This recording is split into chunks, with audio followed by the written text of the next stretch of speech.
said to him, I said, listen, I got this feeling that this girl's cheating on me. Can you check it out? So the next day I get a phone call, and my boss called me. He said, Chobi, we looked around, she's cheating on you, and this is who it is.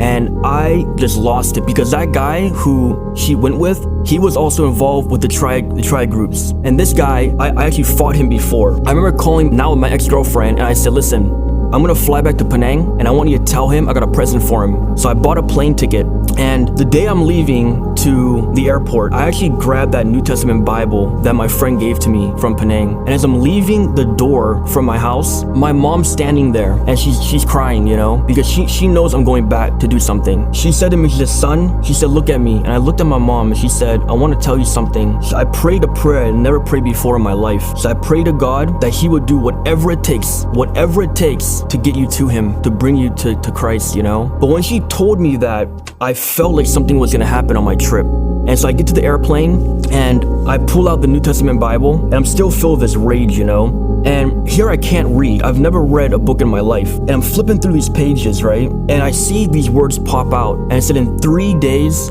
I will heal you. And I just can't believe what I'm seeing, because I know that I've never been able to read before. And I'm thinking, honestly, this is like a miracle or something. So I close this and I say, God, if this is you speaking to me right now, in 3 days, if you take away my anger from this guy who I'm flying halfway around the world to go find, I'm gonna let him go. I get to Penang, and my guys are waiting.